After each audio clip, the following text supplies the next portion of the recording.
على فكره انت مش مضطره خالص لما تيجي تركبي شعر لازم تركبي ليس او لازم تعملي بروتين او هايلورونيك. انت ممكن دلوقتي تركبي شعر عادي جدا نفس الكواليتي بتاع شعرك. يعني انت مثلا لو انت شعرك غجري زي الشعر ده هو دلوقتي موجود. لو انت شعرك ويفي فدلوقتي نقدر نركب شعر ويفي. لو انت شعرك ليس نقدر ان احنا نركب شعر ليس. احنا مش مضطرين خالص نعمل بروتين او نخلي شعرنا نفس نعومة الشعر ده علشان نركبه. كل انواع الشعر موجودة، كل الاطوال موجودة. على فكرة دي كمان مش اطول حاجة في الشعر، ده في اطول بكتير جدا. بس انا عايزة اوريكم كواليتي الشعر الويفي عامل ازاي.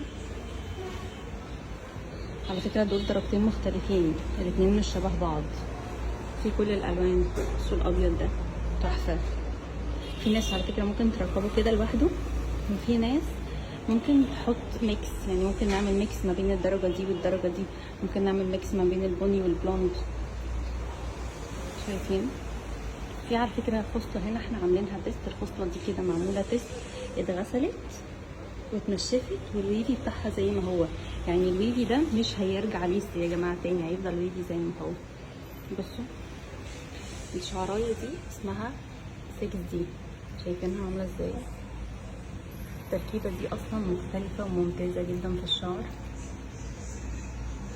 دبل فيس ده تحفة، هو اصلا معمول لايت. شايفين الخشب دي عاملة ازاي؟ يعني الستيكر الواحدة هي نازلة مفصلة كده. ده طبعا نانو كريستال.